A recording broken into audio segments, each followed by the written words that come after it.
Narinig ko sa mga interviews mo, ordinary ka, no? But isang ordinaryong tao, walang helicopter. Almost, in terms of assets, maabot ng 300 million. No? Alam mo, Mayor Alice, iba yung kwento, iba yung dokumento eh. Kagaya yung kwento na anak ka ng kasambahay, hindi rin lumalabas sa dokumento. Try ko po, tutulong po ako na paano ko po makontak po si Huang Ziyang para naman po. Pumunta siya dito, arestuhin siya. Ay, opo. Para naman po malinis po yung pangalan ko po. Kasi sa akin po lahat nakatulak. But on record, partner mo, mga interviews mo, ordinary ka. No? But isang ordinaryong tao, walang helicopter. No? Hindi ka pwede maging ordinary kung may helicopter ka. No? At salian mo is almost, in terms of assets, maabot ng 300 million. No? So that's an ordinary person. So ibig sabihin, meron kayong kakayahan. Which is fine. No? Kung may negosyong legitimate, wala namang problema doon.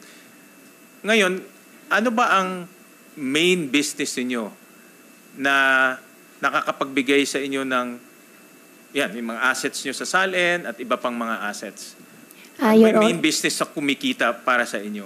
Your Honor, yung sa tatay ko po, yung embroidery, tapos may farm po kami. Embroidery and farm. Opo. And what's the name of the embroidery?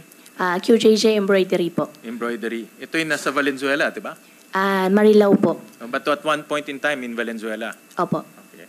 And then QJJ Farms? Opo. Okay. And then, but your father, ano ang kanyang responsibility, anong kanyang trabaho dito sa dalawa? Oversea po. Oversea siya? Opo. Siya ba yung nagbebenta? Anong binebenta ng embroidery? Anong produkto ng embroidery? Embroidery po, yung tahi po. So, nag-embroider kayo para sa... Kayo ang embroidery lang, nag-embroider, di ba? Opo, yung embroidery po, parang po siyang subcon service po. Darating po yung either cut part po, at dun po i-embroider kung ano po ang ilalagay po dun sa tela. Okay, and then sa farms? Sa farm po, baboy po. Baboy. And Opo. itong dalawa kumikita? Opo. Masasabi mo ba na itong dalawa ang bumubuhay sa inyong pamilya? Opo. At yung tatay ko po, meron din po siyang sarili pa po niyang negosyo po sa China. Sa China? Opo. Can you describe to us kung ano yung mga negosyo niya sa China? Ang negosyo po niya sa China, fabrics po at embroidery pa rin po.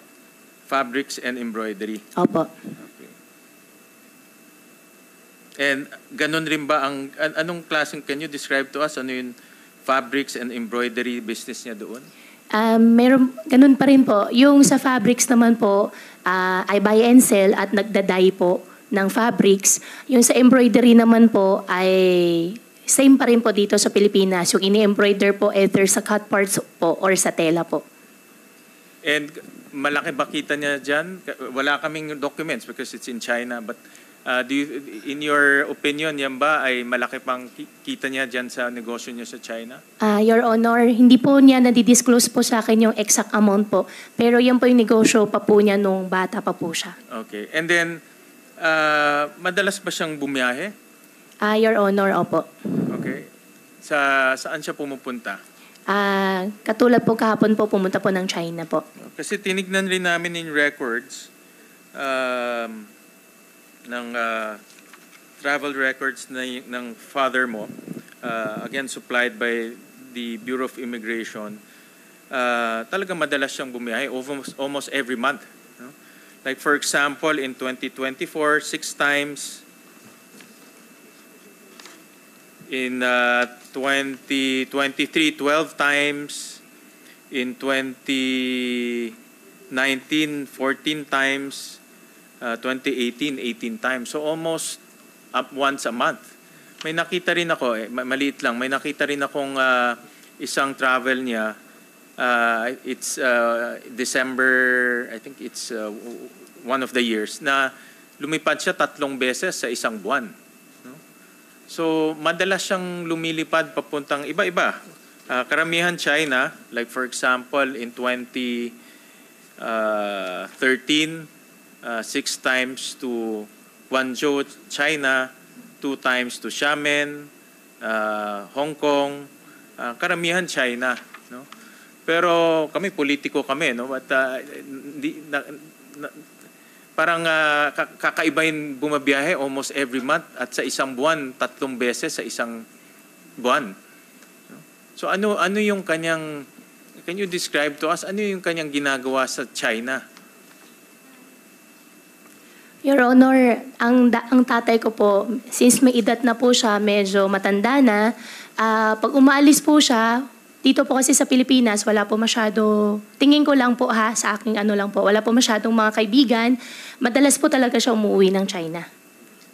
And anong ginagawa niyo doon? Is that your Nag-oversee, business? may negosyo po siya sa China na ino-oversee pa rin po niya. Oo, kasi napakadalas no. And for his age, talagang napakadalas pumiyahe. At nag-umpisa to since 2016. No? 18 times siya bumiyahe papuntang China. Almost 2 times in a month. 2016 po. 16. Your Honor, yung mga ibang travels po ng tatay ko na po, since hindi ko naman po siya araw-araw na kasama, ang alam ko lang po, umuwi po ng China. Sumasama ka sa kanya? Hindi po. Nakasama ko lang po siya yata once or twice nung Based medyo on bata records, pa po. 16 times mo siya kasama? Sa China po? Yes. Hindi po ako nakarating po ng China ng 16 times po. Hindi lahat naman China, may ibang 16 times kayo magkasama. Bumiyahe. Possible po na 16 times po, pero sa China po wala po. Ilang beses kang sumama sa kanya sa China? Sa China, ma-check nyo rin naman po sa record, baka once or twice. Hindi pala lampas ng 3 beses po. Ang dad mo ba involved sa Baofulan? Hindi po. So ito negosyo mo lang? Opo. Daddy ko po, hindi po kasali. At kanina narinig ko sinabong pinahiram ka ng pera. Your Honor, binigyan po niya ako. Binigyan ka ng Opo. pera para bumili ng lupa. Binigyan po niya ako, actually in fact, binigyan po niya ako ng pera pang-invest. Ang lagi po niya sinasabi sa akin, ako lang po mag-isa. At pangalawa po, ayaw po niya ako pumasok sa politika. Kaya gusto niya, ipatuloy ko na lang daw po yung negosyo. Yung negosyo. Sen. Sherwin, if I may just briefly interject. Dahil nabanggit ni Sen. Sherwin yung Baofu ulit, if I could just quickly ask the Department of Justice, napakinggan nyo na po siguro, who is going to speak for DOJ here?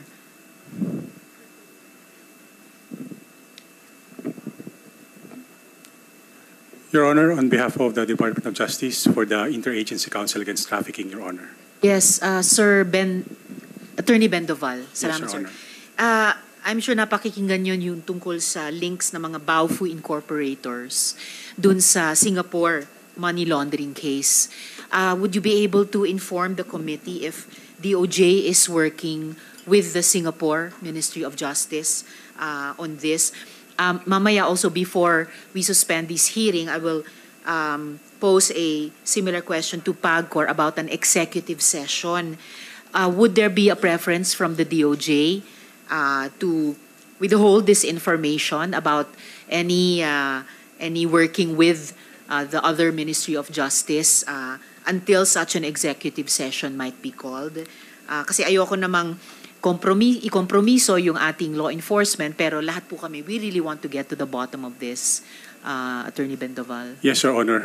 With the permission of the Honorable Chair, for the Interagency Council Against Trafficking and the Department of Justice, this representation also speaks in behalf of the Undersecretary in charge of IACAT, Yusek Nicholas Felix T. And in fact, it is the humble request of the IACAT DOJ if we could request the Honorable Committee for an executive session. In fact, Your Honor, IACAT would like to apprise this committee as regards to the whole POGO scheme, not just the operation in Bamban Tarlac, together with all other operations conducted since last year, so that we could have a more deep and comprehensive discussion on this, so that finally we can resolve any problems. And as much as we would like to disclose any information, Your Honor, just temporarily would like to classify it as confidential as of now. And after, and if granted of an executive session, then perhaps we could discuss more freely, Your Honor, please.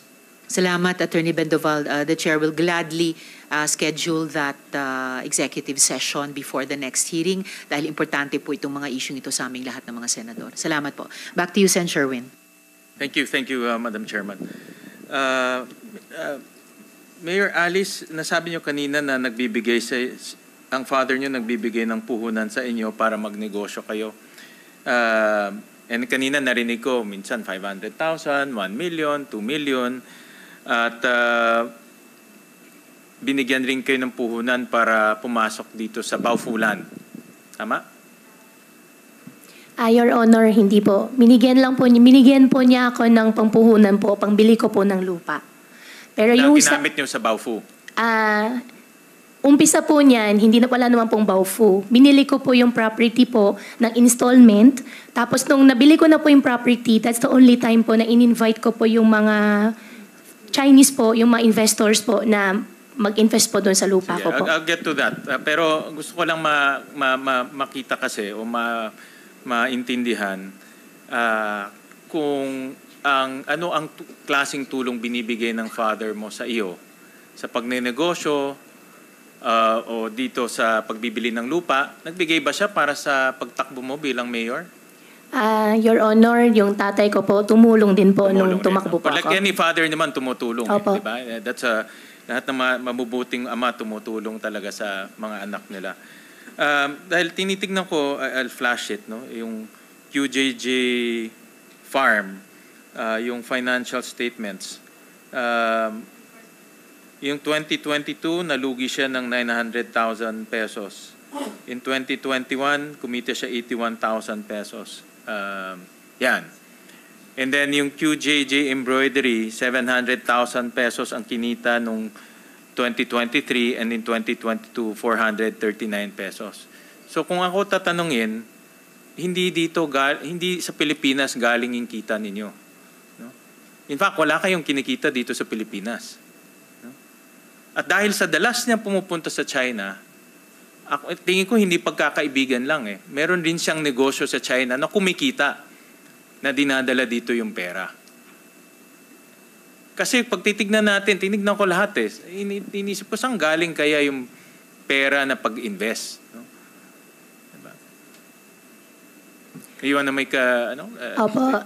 Your Honor, ang tingin ko po dyan, dalawa. Una po, yung sa GIS po ng pag-submit po ng GIS, I will check po with the accountant po kung paano po yung nagiging declaration.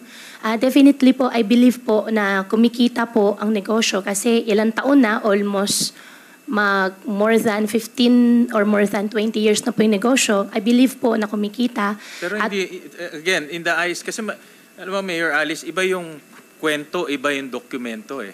Opo. Madaling magkwento. Pero kung yung dokumento, hindi yung lumalabas, yung kwento, walang pupuntahan yun, walang saysay yun. Diba? Kagaya yung kwento na anak ka ng kasambahay, hindi rin lumalabas sa dokumento. Diba? Pwede tayong magkwento na mali yung accountant, pero hindi lumalabas sa dokumento. So, yan yung kwento madali yun eh, pero yung dokumento pinakamahalaga. Opo. At yung tatay ko po, may negosyo nga po siya sa China. Kaya kinukunin ko yung kanyang travel doon dahil napakadalas eh. Kung negosyante ka at malaki kita mo, talagang pupunta ka doon kahit na every week lumililipad ka dahil may kita ka. And that's fine. Kung kumikita siya doon, may negosyo siya doon, dinadala niya dito, maganda yun dahil investment yun. Diba? Investment para sa Pilipinas. Pero dapat legal, dumaan sa proper channels. Hindi naman pwedeng dadalhin niya dito at hindi dadaan sa proper channels dahil money laundering yun ang tawag. Opo. Diba? At doon ako pupunta ngayon dahil tinitignan ko yung nasabi mo kanina, yung participation mo sa Baofu is only land. Opo. Pero nung tinitignan ko yung inyong GIS, ikaw rin ang presidente ng kumpanya. Opo. Before 2022, Opo. Tama? So Opo. before 2022, ikaw yung presidente ng kumpanya on record. Opo. Na on record, kalahati rin ng kumpanya sa'yo. Opo. Yan po yung usapan po namin ni Zhang Ziyang na yung share ko po doon sa lupa, yan yung mag-hold po ng majority po ng stocks po. Okay. And alam mo, bilang presidente, merong responsibilidad yan. Ikaw sasagot para sa kumpanya mo. At dapat alam mo lahat na nangyayari sa kumpanya mo dahil presidente ka eh. Diba? Hindi naman pwedeng ituro mo sa iba-iba yung responsibilidad dahil inakop mo yung pagiging presidente.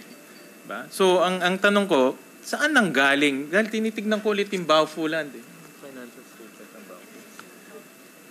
Yung kanyang capital is only 1.2 million. Madam Chairman, kinausap ko yung mga kaibigan natin sa engineering at papakita ko itong kanilang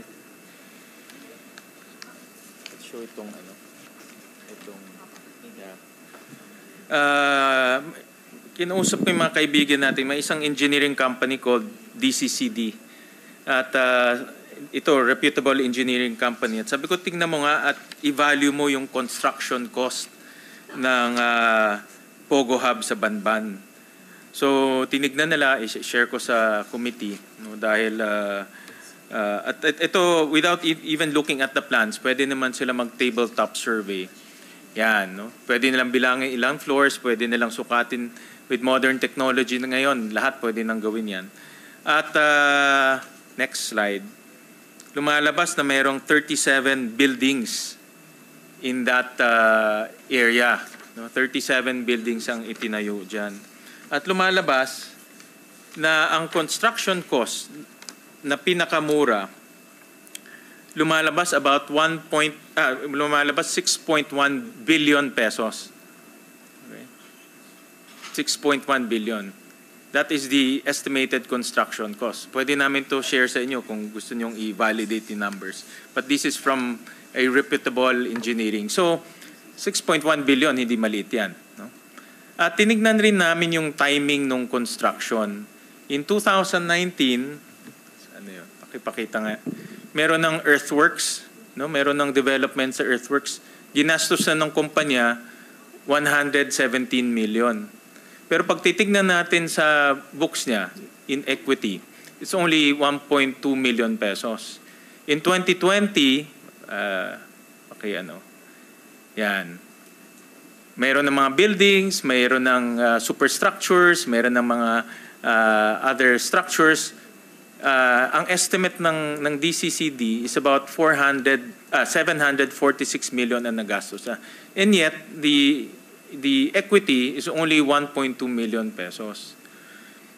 Kung ikaw ang negosyo, ikaw ang negosyante, bago mo gawin yan, maglalagay ka muna ng equity, di ba?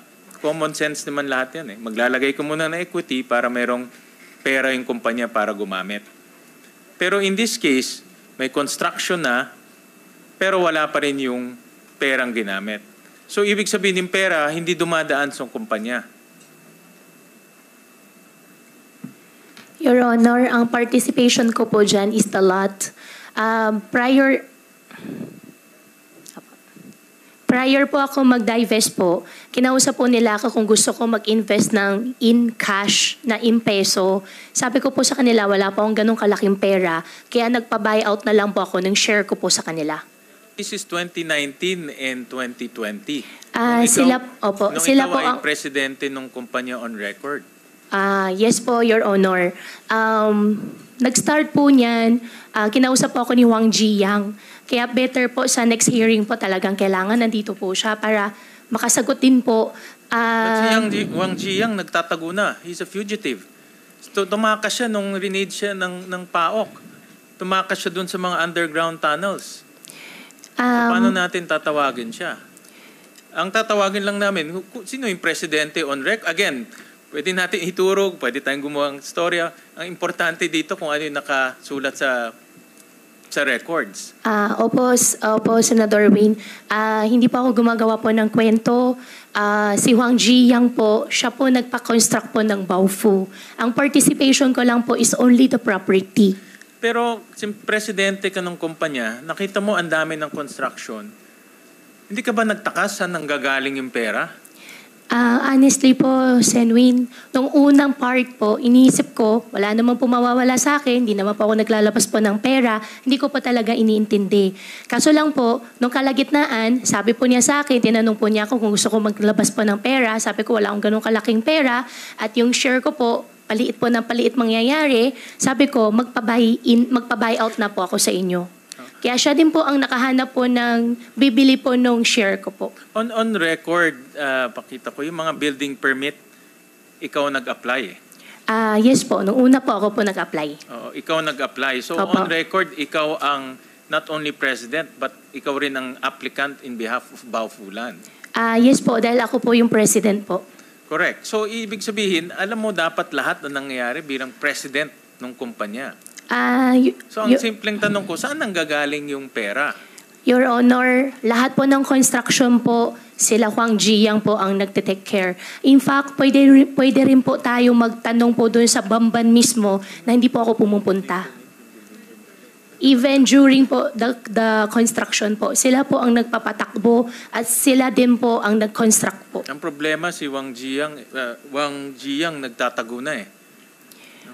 Saan namin nahanapin siya to validate? Ang aming gagamitin lang ay yung mga dokumento. Pakita ko yung building permit. Yung building permit, lahat ng building permit ikaw ang nag-apply eh.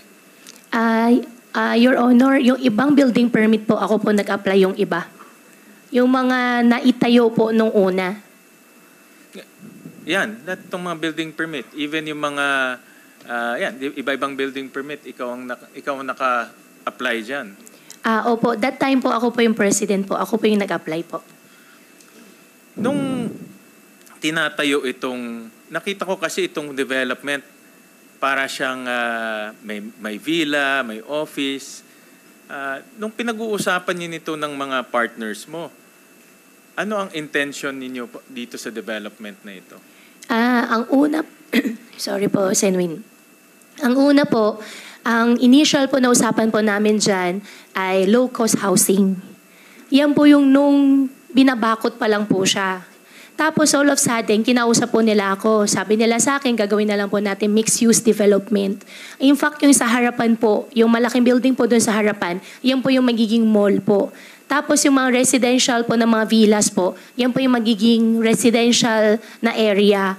Tapos po, yung isang building po sa loob, yan po yung may commercial at meron po silang ginagawa po doon ng mga condominium po. Gusto kong tanungin, again, no, lahat kasi ikaw nag-apply eh. So dapat alam mo kung ano yung ina-applyan mo. Hindi pwedeng ikaw nag-apply tapos ituturo mo si Wang Jian, siya ang nasa construction. Your Honor, opo, prior to the construction po, ako po yung nag-apply. Pwede nyo po ipagtanong po doon sa mga construction workers po sa Bamban na involved po doon. Pwede nyo po ipagtanong po sa kanila na hindi po talaga ako sa construction. At after ko po na-apply po yung mga permits po, wala na rin po ako kasi wala rin po akong pera na maipasok. And in fact, Senwin, try ko po, tutulong po ako na paano ko po makontak po si Huang Jiang para naman po. Pumunta siya dito, arestuhin siya. Ay, opo. Para naman po, malinis po yung pangalan ko po. Kasi sa akin po lahat nakatulak. But on record, partner mo isang fugitive. At I think, gusto ko, Madam Chair, to ask AMLAC, si Attorney Adrian Arpon, looking at itong circumstance, is this a classic case of money laundering? Attorney Sir. Arpon. Sir, good afternoon. With your indulgence. Sir, possible po. In fact, our office is now investigating this and gathering intelligence information. In the financial statements, wala doon eh. Ang pera galing, ewan ko galing saan, baka China, diretso ka agad, 6.1 billion pesos sa contractor. Diba? Hindi dumadaan sa mga formal channels eh. And then, going by the revelation of our chairperson, na dalawang partner is also embroiled in money laundering. Dalawa. Parang nagtatagpi-tagpi eh. Parang nagtatagpi-tagpi. Yung dalawang partner, money launderer, yung isa, fugitive. Yung pera hindi dumadaan sa informal channel. Hindi ba goes without saying money laundering to? Sir, this can be considered as a typology for money laundering. And may ginagawa na ba po ang AMLAC dito? Yes, sir. We are currently gathering intelligence information. And can you supply the committee updates on that? We Because will, this sir. 6.1 billion of money laundering is not small. Napakalaking ano yan. At Sen. pupunta- Sherwin, Yeah. baka pwede nating isama ang AMLAC dun sa isa-schedule ng komite na executive session. Hindi ako naniniwala na pupunta yan sa mixed-use development eh. Dahil yung kanyang development is built to suit for POGOs. May villa, may underground tunnel, no? May panic room, may dormitory. Hindi naman siya condominium, it's dormitory, no? As attested by PAOK. So in other words, may pera galing, again, hindi ko pa alam kahit saan. But gusto ko sana i-connect rin to doon sa pagpunta ni Go Changchong sa China eh. But parang everything's connected eh. Sir, that is part of our investigation. We have this facility. We share intelligence information with foreign jurisdictions. So we can look into that, sir. Yeah, at the proper time, Madam Chair, we would like to ask for an update on that investigation because this is just, for me, what we are seeing is a big, not only POGOs now, not only human trafficking, not only torture, but money laundering, large-scale money laundering. Coming from somewhere, pwedeng drugs, pwedeng another scamming abroad.